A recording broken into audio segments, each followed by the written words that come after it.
बिना सोचे समझे आप लग जाएंगे होड़ में और फिर सोचेंगे कि हमारा प्रीलिम्स एग्जामिनेशन क्यों नहीं निकला, वो 1-2 मार्क्स कहाँ छूट गए जिसके कारण हम मेरिट लिस्ट में नहीं आ पाए। तो बीपीएससी ने अपना ये नोटिफिकेशन जारी किया है कि एग्जामिनेशन का डेट क्या होगा, लेकिन अभी बाकी का नोटिफिकेशन बाकी है। एग्जाम का डेट है 17 नवंबर। आपके पास लगभग 70-75 दिन बाकी है। चलिए 10-15 दिन हम ऊपर नीचे कर लेते हैं, यानी कि हम on an average net days 60 लेकर चलेंगे। अब आप कैसे कर रहे हैं अपनी तैयारी इन 60 दिन में, ये बताएगा कि क्या आपका प्रीलिम्स का एग्जामिनेशन निकलेगा या नहीं। अगर आप सोच रहे हैं कि धड़ाधड़ हम बहुत सारे टेस्ट सीरीज ले लेते हैं, 5-6 कोचिंग इंस्टीट्यूट के टेस्ट सीरीज ले लेंगे और सिर्फ टेस्ट बनाएंगे, क्या इससे एग्जामिनेशन निकलेगा? नहीं निकलेगा। एग्जामिनेशन निकालने के लिए सबसे पहले आपको क्या करने की आवश्यकता है? आप सबसे पहले चुपचाप से बैठ के प्रीवियस ईयर क्वेश्चन को एक बार खुद से बनाने की कोशिश कीजिए, 67, 68 और 69।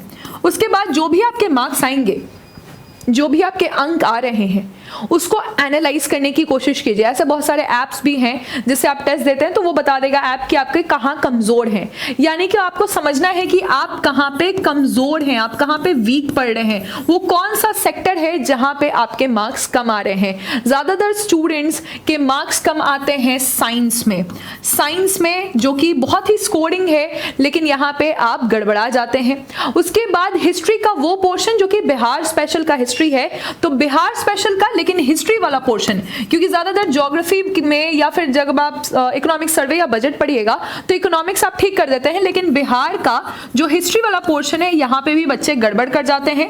मॉडर्न हिस्ट्री का भी पोर्शन में कहीं कहीं जो क्वेश्चन कुछ एक्स्ट्राऑर्डिनरी क्वेश्चंस आते हैं वहां पे भी आप गड़बड़ा जाते हैं।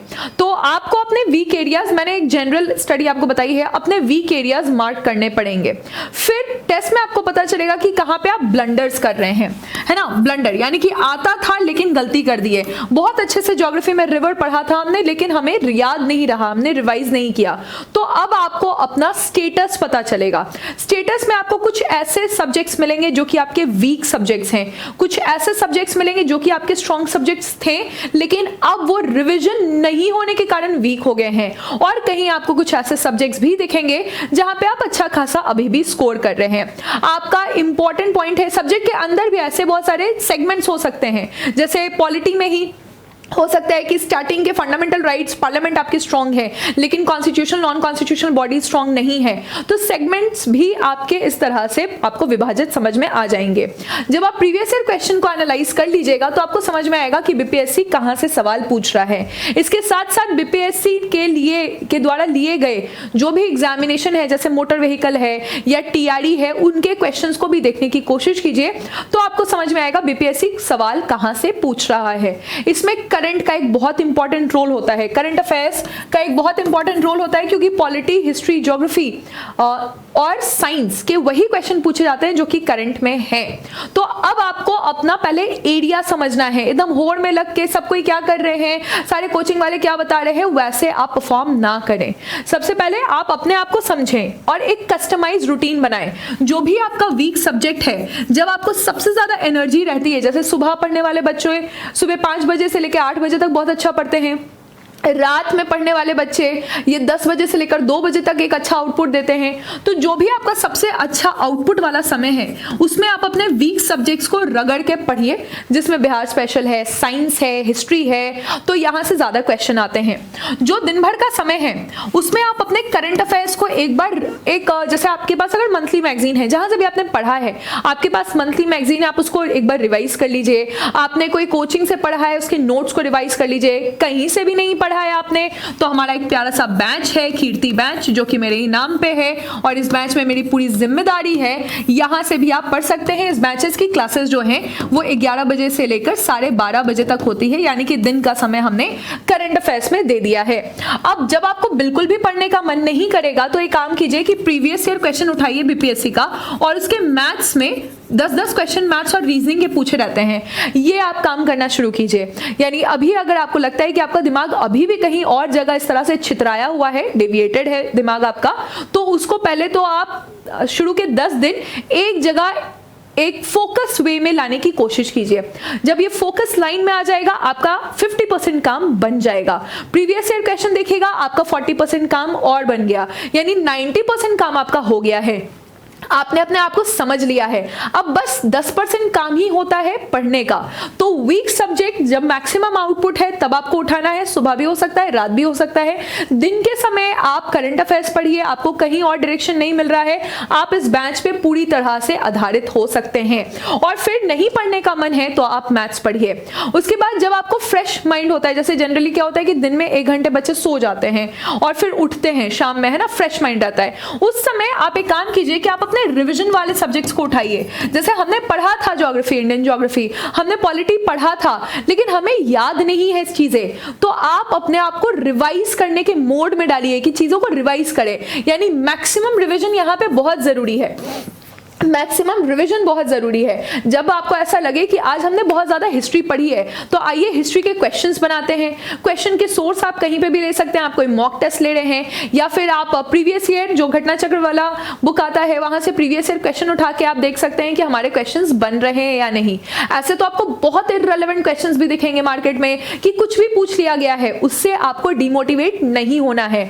अपने स्ट्रैटेजी पे, ये 60 डेज का आपका स्ट्रैटेजी होगा, उस पे फोकस करना है, क्योंकि अब सारी बातें इस पे टिकी है। ऐसे तो मार्केट में खबर आ रही है कि 800 से लेके 1200 सीट्स आ सकते हैं आपके बीपीएससी में, बीपीएससी के जो आपका एग्जामिनेशन होने वाला है। लेकिन ज्यादा आप इन न्यूज के पीछे भी मत भागिए, अब आप बिल्कुल ही फोकस हो जाइए अपने स्ट्रैटेजी को लेकर। तो जैसा हमने बताया कितने देर पढ़ना है, कुछ बच्चे ये भी पूछ लेते हैं, तो ठीक है, आप 10 घंटे का समय को बांटिए, है ना। 2 घंटे तो आप कुछ क्वेश्चंस बनाने में दीजिए, क्योंकि क्वेश्चन बनाना भी बीपीएससी में एक तरह से कला है। 1.5 घंटा, जैसे हमने कहा कि 1.5 घंटे आप करंट अफेयर्स को दीजिए, 3.5 घंटे आपके यहाँ हो गए। 3 घंटे आप सिर्फ और सिर्फ रिवीजन को दीजिए कि रिवीजन आपने करना है, और बाकी का 3 घंटा आपको जो भी वीक सब्जेक्ट लग रहा है आप इसको वीक वाइज डिवाइड कीजिए, यानी कि सप्ताह के तरह से आप डिवाइड कीजिए कि एक वीक हमने लिया, एक वीक हमने पहला वीक सब्जेक्ट लिया, जो भी आपका वीक सब्जेक्ट है, जैसे साइंस है तो एक वीक आपने सिर्फ केमिस्ट्री पढ़ाई की, नेक्स्ट वीक आपने फिजिक्स किया, उसके नेक्स्ट वीक आपने बायोलॉजी किया, फिर आपने नेक्स्ट वीक बिहार स्पेशल किया। तो एक एक वीक आपको अपना वीक सब्जेक्ट, कमजोर विषय लेना है। और फिर आपके पास जो 1 घंटे का समय बचता है, उस 1 घंटे के समय में बार बार पीवाईक्यूज को देखिए। पीवाईक्यू जब आप देख लेंगे सारे, तो आप बीपीएससी के द्वारा लिए गए सवालों को देखिए, और आसपास जो भी एग्जामिनेशन हो रहे हैं, बाकी स्टेट्स के एग्जामिनेशन हो रहे हैं, उनको भी देखिए। जैसे अभी यूपीएससी सीडीएस का एग्जामिनेशन हुआ है, तो आप उन क्वेश्चंस को देखिए। इस तरह से आप अपने समय को डिवाइड कीजिए और आपका बीपीएससी आराम से निकल जाएगा। लेकिन बार बार अपने कमजोर वीक पॉइंट्स को समझिए। करंट अफेयर्स के लिए हम क्या करें? करंट अफेयर्स के लिए जैसे मैंने आपको बताया कि आप बीपीएससी की तैयारी उत्कर्ष के ऐप से कीजिए। आपको यहाँ पर पूरी तरह से संपूर्ण तैयारी मिलेगी और आप सेटिस्फाइड रहेंगे, कॉन्फिडेंस लेवल बढ़ेगा, और लास्ट में आप बिल्कुल मतलब you will come out with flying colours. आपको कहीं पे भी यहाँ पे रिग्रेट का मौका नहीं मिलेगा, क्योंकि ये समय हमारे लिए सबसे क्रिटिकल है। इसको हम सही जगह लगाएं, यही हमारा अभी बेस्ट स्ट्रैटेजी हो सकता है, सबसे अच्छा निर्णय हो सकता है। तो उत्कर्ष के ऐप को आप इंस्टॉल कीजिए, उसमें आप बीपीएससी सर्च कीजिए। यहाँ पे हम आपको 2 ऑप्शन दे रहे हैं। एक हमारा कीर्ति बैच है। ये कीर्ति बैच जो है ये करंट अफेयर्स से रिलेटेड है। अगर आपको लगता है कि करंट अफेयर्स में दिक्कत है, ये बैच आपके लिए वहां पे रहेगा। अगर आपको लगता है कि मैम हम एमसीक्यूज कहां से बनाएं, तो उसके लिए एक संकल्प 2.0 को लॉन्च किया गया है। ये बहुत ही स्ट्रैटेजिक वे में लॉन्च किया गया है। इस बैच में आपको वो सारे क्वेश्चंस मिलेंगे जो एनसीईआरटीज में हैं, क्योंकि बाद में आप यही सुनते हैं कि टॉपर ने कहा कि एनसीईआरटी से क्वेश्चन आया। एनसीईआरटी से question read between the lines, और उसके बीच में जो चीजें लिखी गई हैं जो हम एक बार में नहीं देख पाते हैं, और उससे और क्या क्वेश्चंस बन सकते हैं, ये संकल्प 2.0 ये एक एमसीक्यू बैच है। इसमें सारे सब्जेक्ट्स के एमसीक्यू कराए जाएंगे, सारे सब्जेक्ट्स के एमसीक्यू इसमें करवाए जाएंगे, और वो भी बिल्कुल 70th बीपीएससी को मद्देनजर रखते हुए। तो आप बीपीएससी सर्च कीजिए, ये दोनों बैच आपके एक्सक्लूसिवली उत्कर्ष ऐप पे चल रहे हैं। अगर आप संकल्प बैच लेते हैं तो उसमें कीर्ति बैच जो है, कीर्ति बैच उसमें एडेड है। तो कीर्ति बैच ये सिर्फ करंट अफेयर्स के लिए है, और अगर आप संकल्प बैच लेंगे तो कीर्ति बैच उसमें एडेड है, आपको अलग से लेने की आवश्यकता नहीं पड़ेगी। दिस इज ऑल, यही था हमारा announcement. All the very best. अपने 75 डेज को बिल्कुल आउटपुट के साथ आप पढ़ेंगे। Thank you.